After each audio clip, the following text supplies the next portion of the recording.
Advertencia, este video puede contener mucho spoiler.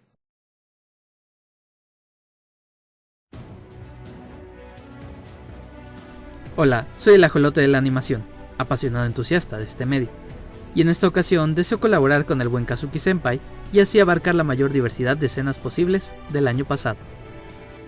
Hola, soy Kazuki, un amante más del manga anime, y en esta ocasión les traigo una colaboración más, esta vez con un canal llamado Ajolote de la Animación, el cual sube videos relacionados con la animación, pero no solo oriental, sino también occidental, y que en lo personal tiene un gran criterio y narrativa admirable. Hace un excelente trabajo en cada uno de sus videos, así que recomiendo darle un vistazo a su canal, que merece que más público conozca sus videos. De este modo decidimos que el tema que trataríamos para este video sería un top de las mejores escenas del año 2016. Por mi parte, deseo establecer 4 escenas de distintos géneros, que me parecieron interesantes en 2016, para culminar con mi favorita del año. Así es, al igual que Ajolote también estableceré 5 escenas que me han parecido las mejores del año. Solo quiero decir una cosa antes de empezar, y es que los 5 puestos de Ajolote y los míos no tendrán relación alguna. Serán independientes, yo expondré mi top 5 y él su top 5. Y también aclararé que en este video no mostraremos las escenas completas, solo hablaremos de ellas y mostraremos pequeñas partes de estas. Sin nada más que decir, es hora del show.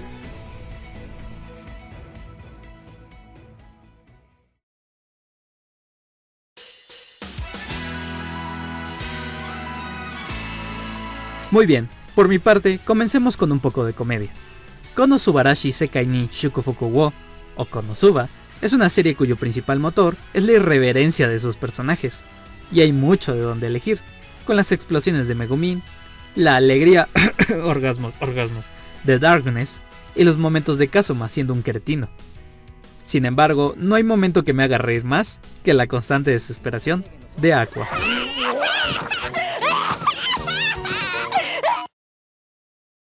¿Por qué funciona tan bien? Durante la primera mitad del episodio 1, Aqua es petulante y mantiene la compostura. Sin embargo, tras su constante arrogancia, la audiencia se identifica con Kazuma y su deseo de hacerla pagar.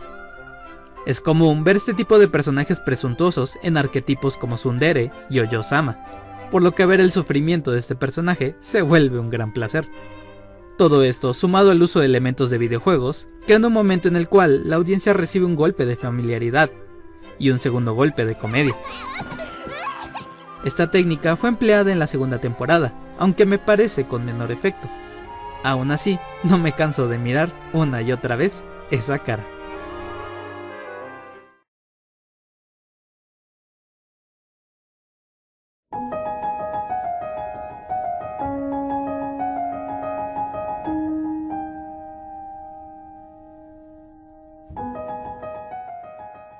El primer partícipe en mi lista es 91 días, el anime donde reside la escena más dramática de mis 5 elegidas, y esto se puede ver en su capítulo número 8, en donde presenciamos inesperadamente el asesinato de Fango, personaje que causa la mayor parte de los conflictos en la serie. Pero el detalle aquí es el impacto que transmite la escena, dado que el que lleva a cabo este asesinato es Corteo, el amigo de Angelo, personaje que no esperaba tal acción ya que, como sabrán, él no estaba de acuerdo sobre algunas decisiones las cuales tomaba Angelo. Este temía meterse en problemas, pues su actitud ante este tipo de conflictos de venganza y asesinatos es la más normal, y que gracias a este hecho hizo que se tornara más interesante esta historia y que se captara mayor interés por seguirla hasta el final. El asesinato en sí no es como se esperaría, con unos cuantos tiros y listo, a correr. No, este particularmente se lleva a cabo con una botella y un teléfono, volviéndose un poco sangrienta dicha escena, pero no a tal grado de considerarla gore. Aún con esos aspectos mencionados, también la música clásica que se escucha en el tocadiscos tiene gran influencia que acompaña la mayor parte del momento.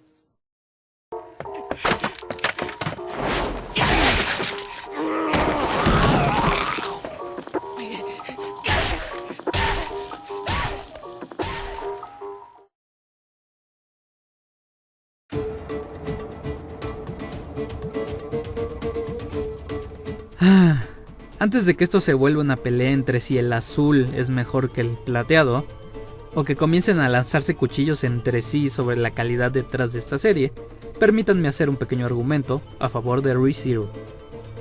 Si bien la mayoría del show me pareció mediocre y parecía la segunda resurrección de Sword Art Online, el show posee momentos de increíble producción. Es decir, me parece un show en general aceptable, con pequeños momentos de genialidad, particularmente en la segunda mitad, donde la dirección de Masaharu Watanabe no se limita y ataca sin temor a nada al espectador. La escena que me parece que marca este cambio no es sino el episodio 15 y su final desesperanzador con la canción Requiem for Ren.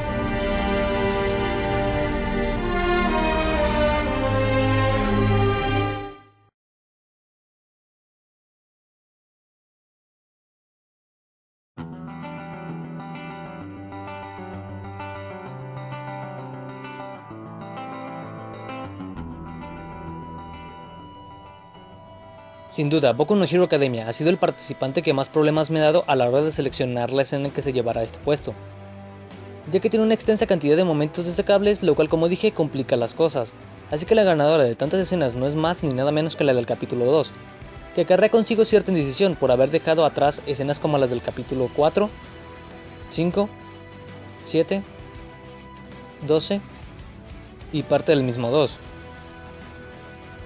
Es interesante la gran diferencia y enfoque que se le dio a este momento comparada a la del manga, pues esto difiere según el director que se les encargado del proyecto. Hubo algunos planos extras que hicieron que este momento fuese uno de mis preferidos, junto a la reflexión de All Might al ver a Izuku Midoriya puesto en escena, aún sin poseer alguna particularidad. Y que también un punto partícipe muy importante será el apartado sonoro, que acompaña demasiado bien el momento, llevándolo junto a las palabras de All Might a un clímax impresionante. Aunque también es necesario hablar sobre su apartado visual, que si bien en capítulos más avanzados carece de calidad, en este capítulo no es el caso, ya que evidentemente este es uno de sus primeros capítulos, el inicio de la serie, por lo que es muy poco visto que en un anime en sus primeros capítulos tenga alguna carencia visual notable.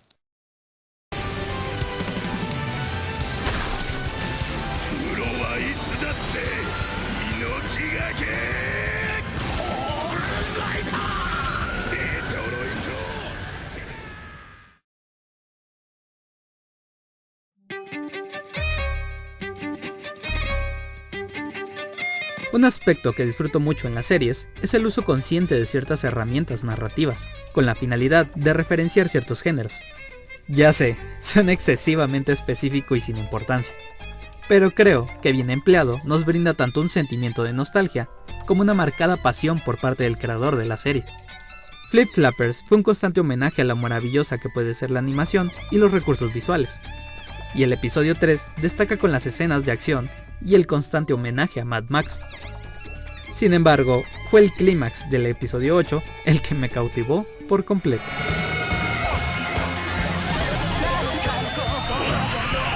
Este episodio es un constante homenaje a series como Gurren Lagann, Voltron, Evangelion, Power Rangers y todo el género mecha.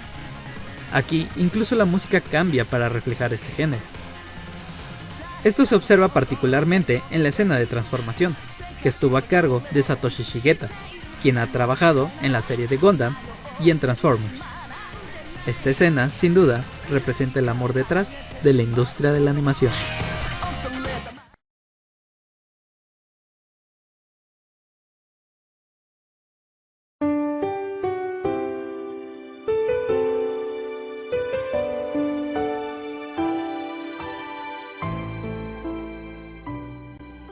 Desde un principio yo tenía planeado colocar como ganadora a este puesto la escena del capítulo 3, el árbol de Navidad. Sin embargo hubo otra escena en particular que se la arrebató, por tratarse más que nada de un momento triste que significó mucho para Hinazuki, y esta es correspondiente del capítulo 8, en donde se muestra que después de que Hinazuki haya pasado la noche en casa de Satoru, el protagonista de la serie, dándose el amanecer, la madre de Satoru les prepara el almuerzo. Llegados a eso, Satoru es el primero en sentarse en la mesa, después Hinazuki, que es aquí cuando ella se queda mirando el plato de comida que nunca tuvo en casa. Y lo que detona este momento son los enfoques que se le dan en primera persona mirando directamente el plato de comida, mezclándose en cada parpadeo los recuerdos de los almuerzos que tenía en su hogar, y que hasta en algunas ocasiones esto no era comida. Seguido de esto, presenciar cómo Hinazuki, después de haber derramado unas cuantas lágrimas, suelta el llanto.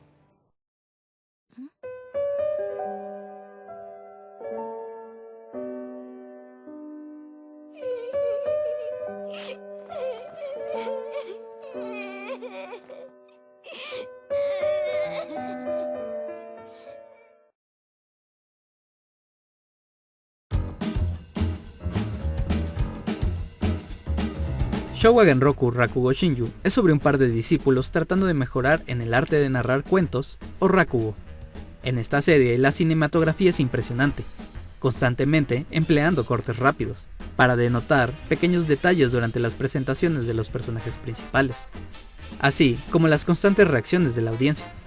El principal conflicto en la primera mitad de la serie es cómo Kikuhiko carece de un estilo único, y el momento en el que lo descubre, toda la ambientación cambia.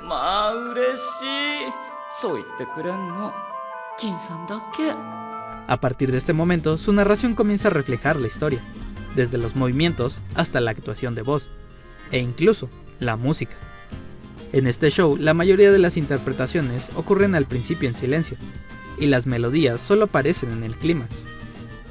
La música, a cargo de Kana Shibue, refleja perfectamente a cada personaje, y, en este caso, destaca su implementación. En lo personal, el mejor drama del 2016.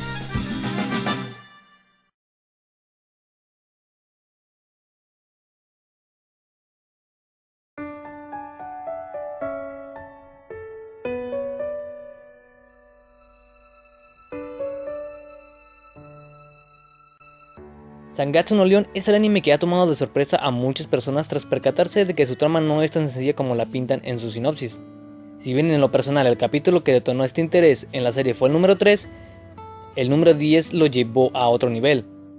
Todo lo que rodea el comienzo de este momento fue a raíz de haberle ganado a un señor en una partida de shogi, tal y como se esperaba desde un principio, llevándose a una situación conflictiva entre este personaje y el protagonista, tras haberle entregado un regalo que llevaba consigo y que se le olvidó a este señor en el salón del shogi, arrebatándole este regalo a nuestro protagonista con una actitud negativa y frustrada, dando inicio así al recorrido que llevaría al protagonista a un derroche de sentimientos para dejar salir todo lo que le molestaba en ese momento. Es fascinante la habilidad que tiene Studio Chat para darle un enfoque diferente a los planos de esta obra, y así dar un efecto de animación también desarrollado, otorgándole más impacto y tensión al momento. Aunque no esté muy de acuerdo con algunos de estos planos de este estudio, me ha gustado el resultado. Todo esto planteado desde una situación tan simple, llevándola a un clímax bastante atrapante, subiendo poco a poco el nivel de banda sonora y dejarlo sonar en su totalidad hasta su punto más importante.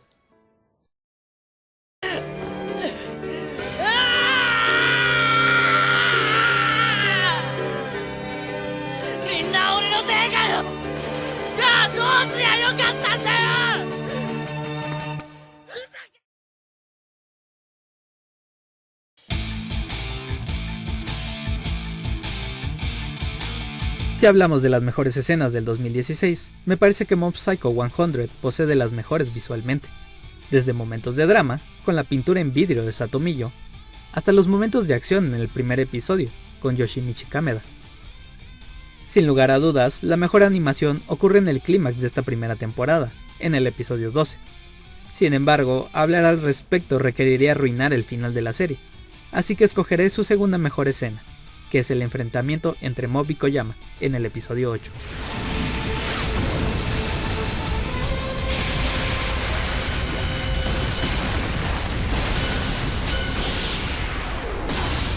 La escena comienza con Koyama descendiendo para secuestrar al hermano de Mob, Ritsu. Hasta este punto de la serie, la mayoría de los problemas del show han sido individuos aislados, con una narrativa un tanto episódica.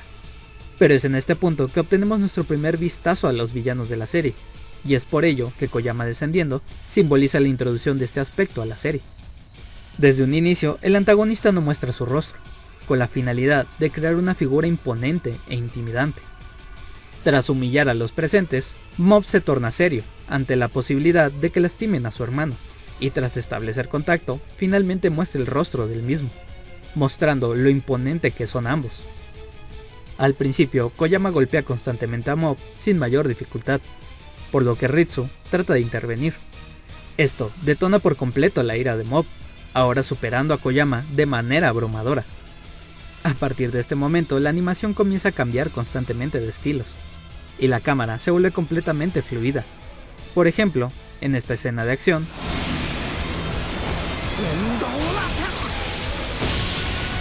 realizada por Yutaka Nakamura, simboliza el objetivo de la serie, que no es sino denotar cuán impresionante es una animación más fluida, que hace uso de diseños más simples, deformándose para representar un movimiento más impactante. El final de la escena involucra cierta impotencia por Mob y el inicio de un arco en su personalidad, Sin embargo, no deseo arruinar el resto, así que les recomiendo ampliamente esta serie, debido a que las diversas técnicas de animación empleadas demuestran lo impresionante que es este medio.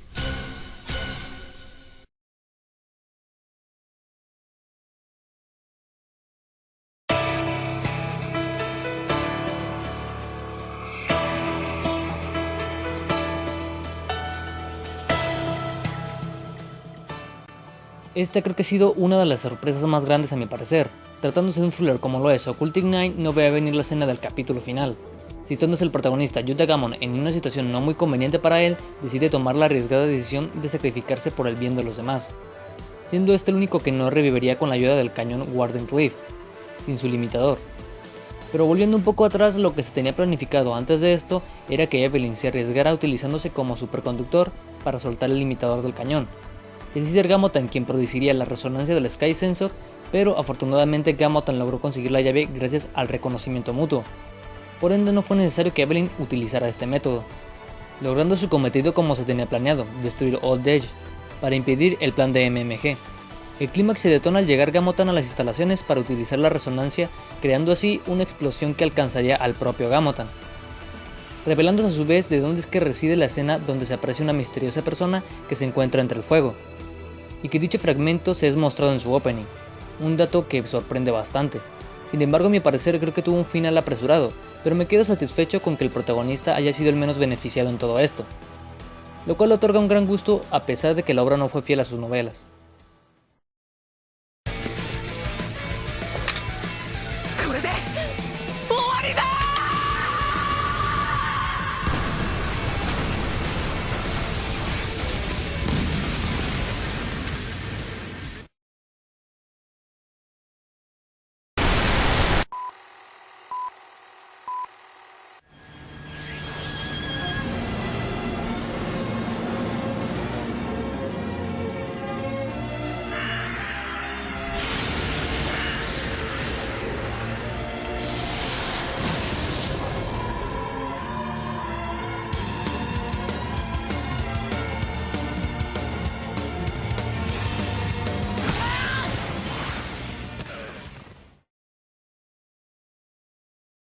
Gracias por tenerme aquí, Kazuki-senpai. A mi parecer, el 2016 fue un buen año para la animación. Así que espero los hayamos convencido con estos 10 puestos. Gracias a ti, Ajolote, fue un gusto tenerte aquí. Y así damos fin a este top colaborativo, que a mi parecer me ha gustado mucho. Recuerden que esto es solo nuestra opinión personal. Sin nada más que decir, les deseo lo mejor y recuerden, esta es una maravillosa época para estar vivos.